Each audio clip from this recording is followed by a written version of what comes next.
So let's move to them and listen for some notes, and then we'll come back to you if you don't mind. Well, I think that this question is direct maybe to both sides. Maybe on our side, we're expecting an answer, and on the other side, a comment. It's a question that reads like this. I appreciate, no, it's a question. I appreciate the openness and candor which I have witnessed among our panel members, and we appreciate it as well. My question to our Muslim panel concerns, it's just to the Muslim panel, concerns an important issue on Christian-Muslim relations regarding conversion, the right of Muslims to convert to Christianity. I personally have heard imams from 2 separate mosques here in Missouri address this issue. Both said if one of their children became Christians, they would feel obliged to kill them. I understand that Islamic law in most of the nations of the Middle East and North Africa protects the right of Christians to convert to Islam. However, it prohibits Christians from talking with Muslims about converting and prohibits Muslims from converting. I would like each of the panelists to address this question. Could I pass on addressing it? I'm tired.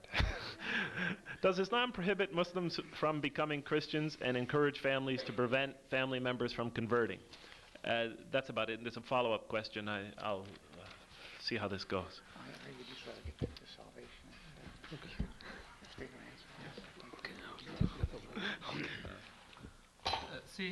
Excuse me, on the issue of conversion.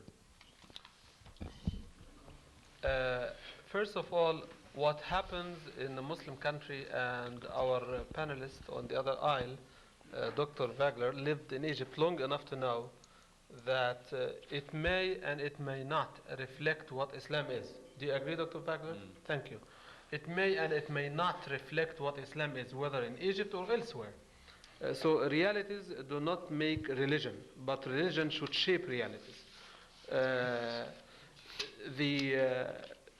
fact that Islam accepts anyone entering into the religion, it is the openness of Islam. Islam invites everybody to come to Allah, submit to Him, read the scriptures, and follow what it says to the letter and the spirit as much as they can. And this is the spirit of Islam, as much as you can. There is a law in every single country.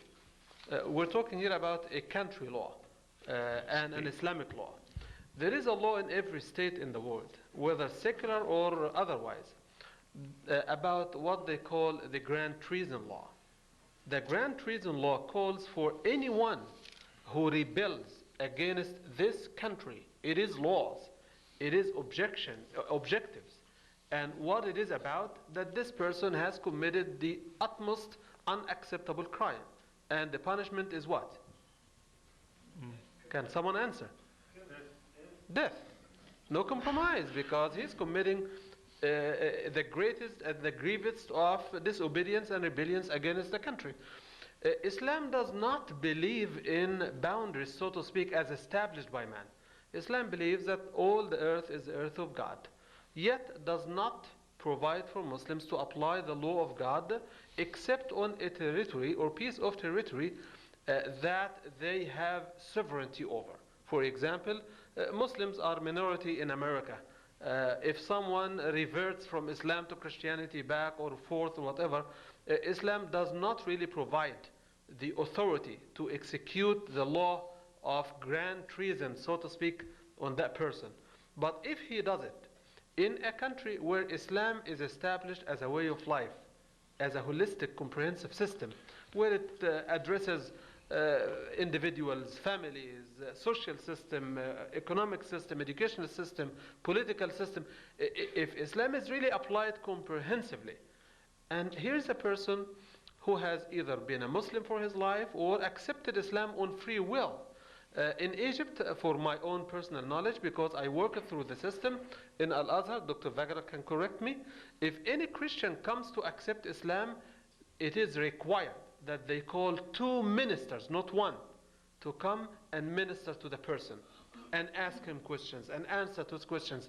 And no one will attend to it. It will be very private. And then after they finish, if the man is still convinced, I want to become a Muslim, then he will go to the person in Al-Azhar or whatever and he will be, the Al-Azhar will call for 2 ministers for him. Dr. Daga can check this for me or correct me. Christian ministers. Thank you. Yes. Can I ask you a question just for the benefit of the audience, since Yeah. this is a critical issue? And Yes. do you know what the Hanafi school? We will Of talk fiqh about says- this. Yes, we will talk about. Let us establish the principle. 2 points of view on that. Let us establish the principle of it, and then we can talk about details. So, entering into religion is voluntary. It's on basis of self-initiation and commitment. The Quran makes it so clear that let there be no compulsion in religion. No one forces anyone to accept Islam, or should enforce anyone to accept any religion. Islam would also defend the right of a Christian, a Jew, who lives under the Islamic jurisdiction, not to be forced or pressured or even persuaded to accept Islam one way or the other. On the contrary, if it is discovered that someone is trying to be a Muslim under persuasion or pressure, his declaration of the faith would not even be accepted. That's a law of Islam. So coming into Islam, into the fold of Islam with this attitude, through this procedure, then one lives with Islam, lives with Muslims, lives by Islam, to discover the beauty of it. It is the religion of Abraham. It addresses issues that he might have had with him in Christianity in more clarified, decisive way, about Jesus, who Jesus was, who God is, what is the relationship between prophets and their creator, what their mission was. It addresses all of this. After all this comprehension and acceptance and the love and the application of the religion in his life, then he decides on his own free will. Shorter, please. Okay, the question was long. The answer has to be long. See, Okay. then he decides to revert. What is he reverting against is really the only law of the land, which is the law of oneness of God and devotion and submission to him. He is reversing against the doctrine and the eternal reason for which the entire state is established. To me, it is equally equal to the grand treason that a person would commit against the country, because Islam, as I said, does not protect just a land. It basically establishes a state to serve the religion, and not a religion to protect the state. However, in Islam, he does not have to be killed according to some schools of thought that are recognized and well respected. And not only that, but he will be given an unlimited number of days to repent. Some scholars go to say he may not be killed at all, so long as he is in discussion and communication about what he wants to do. Why does he rebel on Islam? Explanation will be given to him so long as he wants to.